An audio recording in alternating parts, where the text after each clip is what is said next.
I apologize. No. Starting with apologize. Hi. Just had to put stuff in the oven for supper. I'm off in a school run. I thought I'd have a word with you quick before I do dash off, because I didn't get a chance to do that last week. And there's loads been going on. I have not been crafting like this for a long time. It's been years. But yeah, I do now, because next week I've actually booked a Christmas fair specifically for promoting the workshops and the courses and the suburban self-sufficiency stuff. But the lady who organizes the one every year, the Christmas fair, said that she has no idea how that would go down because it's a Christmas fair. And I said, well, I'll make sure the stall is very Christmassy. And because I'd booked through there before and I'd done fairs there, she said, have you still got some of your old crafts?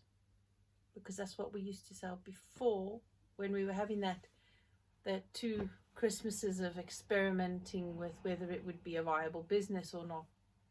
Didn't work out that way. But I said, yeah, I've still got loads in the shed. When I went to have a look, there were loads of crafts that could be put in, but they all needed finishing.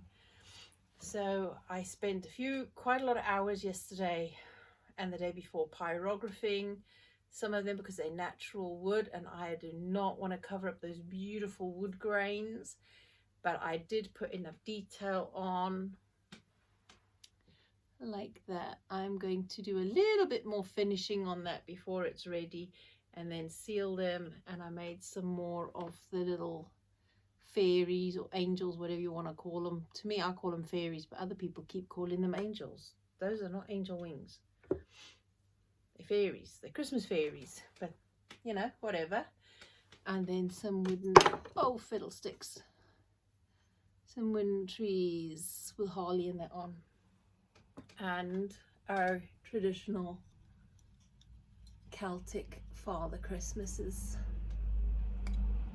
Yeah, I'm not going to do as much painting as I used to do with them, because if you remember, I used to do a lot of painting, and each one used to take a minimum of 3 hours solid of painting.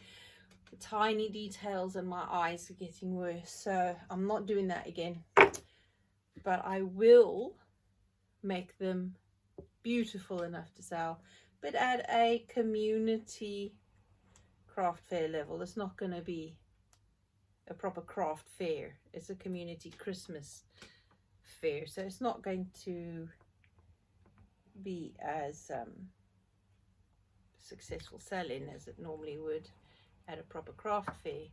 But even then, most people are a bit you know, weary these days of spending money on anything that isn't essential. But anyway, that's the craft fair stuff, the Christmas fair stuff. So that I could promote the business, I have bought, let me go get it quick, hang on a second.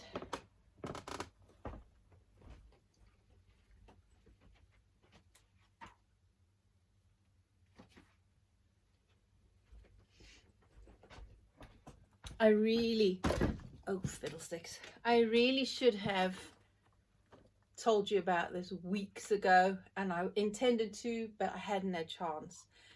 The Christmas planner that I created a few years ago, which is live on Amazon. You can get that from Amazon, or you could buy it from me straight.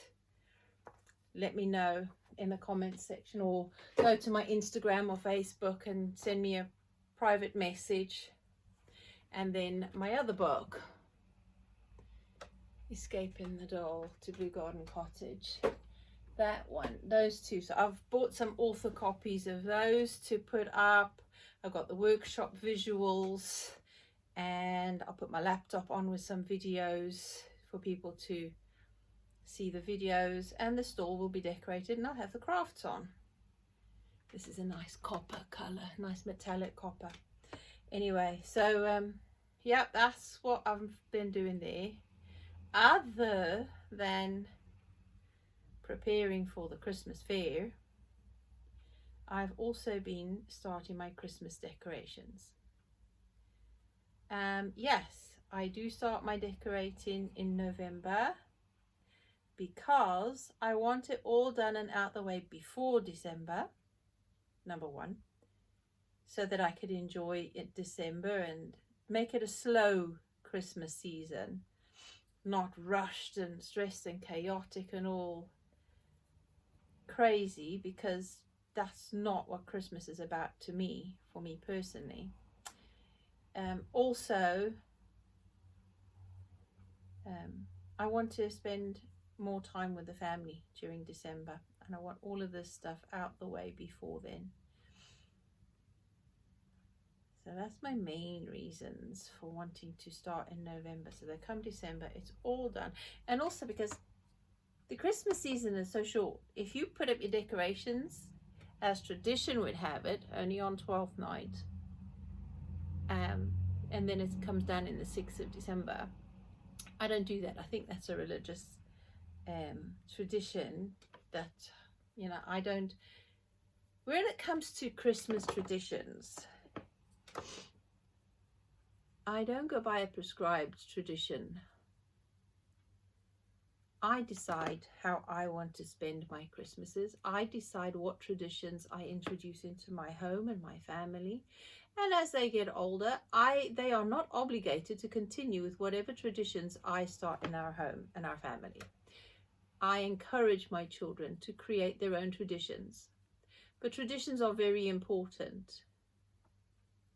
Traditions really are. Traditions can be, if they're not forced, if they're not prohibitive on absolutely everything, if they're not, you know, traditions can become so enslaving that then it's not a good tradition.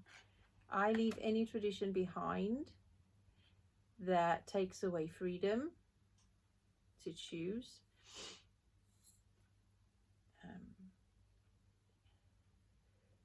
And doesn't unify a family. If it doesn't bring a family closer together, then I question whether it's a good tradition or not. I don't know if you can hear me. This might be really bad volume. I do apologize because none of my microphones are working and they don't seem to last very long. Oh, that's a white one. The microphones just don't seem to last. But I will get some more. So I apologize for the volume. I hope the volume's okay. Oh, I gotta go soon, but right now I'm just wanting to have a chat with you. What kind of Christmas traditions do you have? I was thinking a few weeks ago, you know, I used to, with my children when they were younger, I used to make gingerbread houses, a bunch of them. We used to make about 5 or 6 small gingerbread houses. We'd wrap them up in cellophane, and then we'd go knock, drop them at neighborhood houses where we know children lived.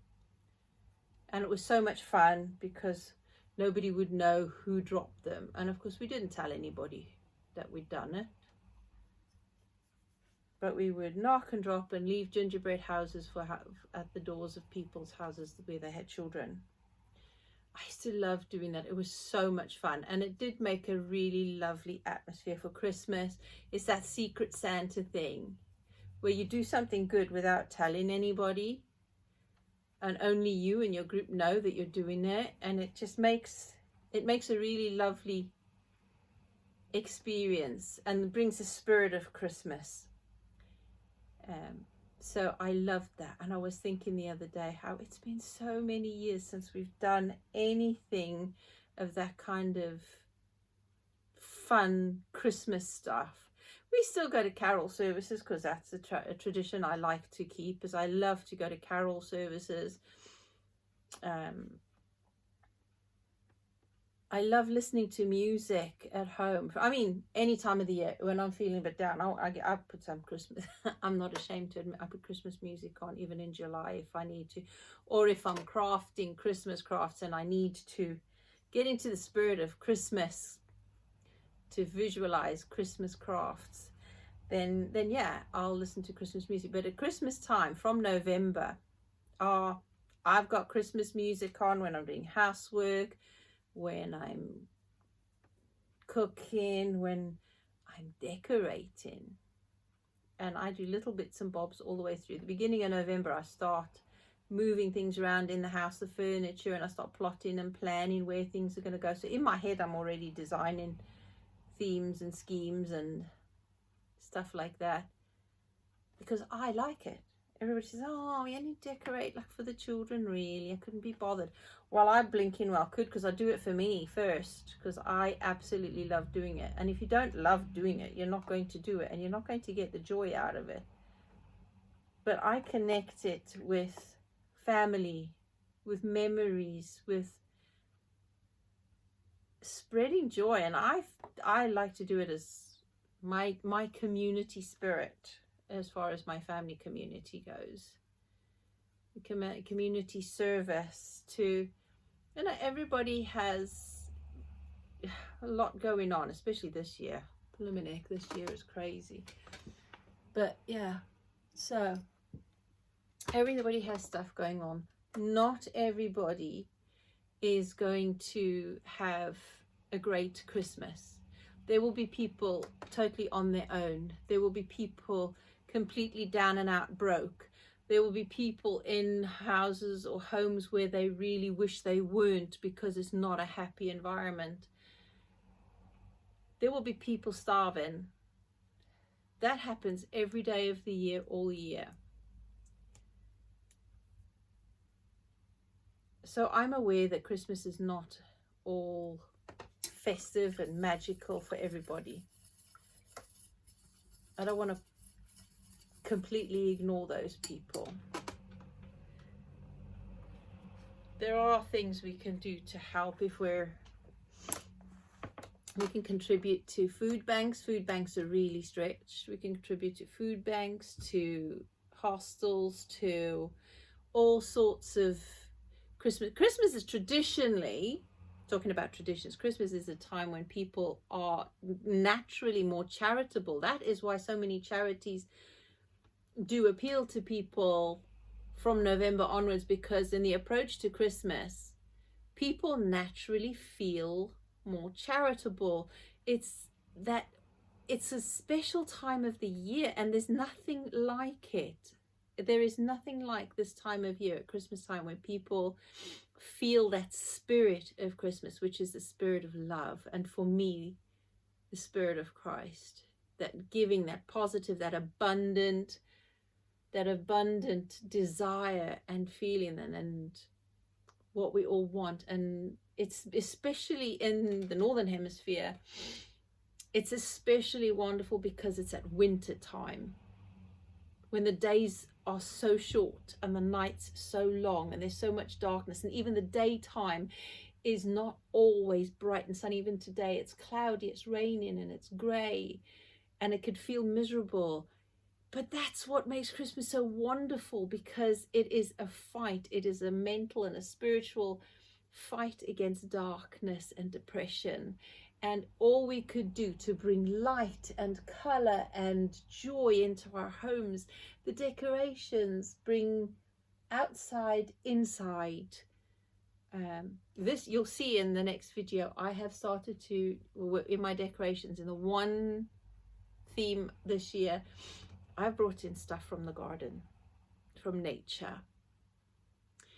And there are different themes around the house, because I've decorated practically every room.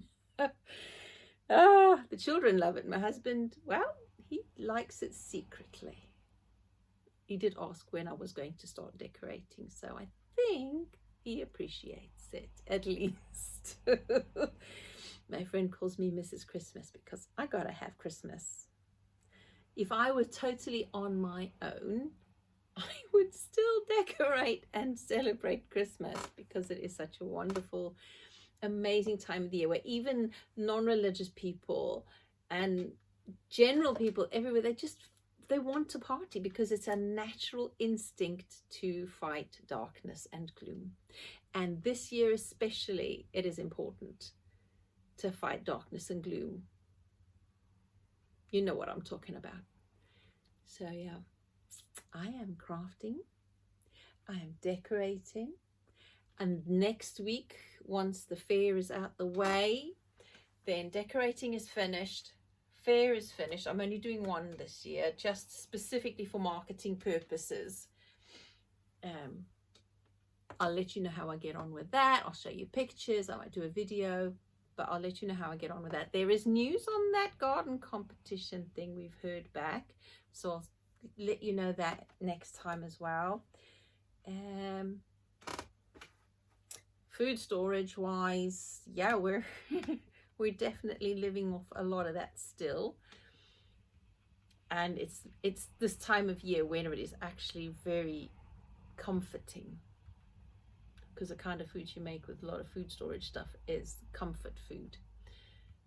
Yeah, so I will show you, as you know, the part that Christmas tour video was part 1. This isn't part of that series. This is separate. This is just to let you know what I'm doing with the craft fair and talking about traditions. So I am going to speak to you again about some of the Christmas decorations in the house and my themes next week, and I will talk to you a bit about some of the symbolisms of the Christmas decorations in our home that bring a specific meaning of Christmas to our home. So I'll share that with you next week. In the meantime, I would like you, if you have any thoughts on the matter at all, whether you do or don't celebrate Christmas, are there any traditions that you have, especially in the winter time and at this time of the year, whether you're a person of faith or not? Are there any traditions that you love every year, or you look forward to, or traditions that you used to celebrate and make a habit of, and that you miss and haven't done for a while? So yeah, I'll get back to you on that next week.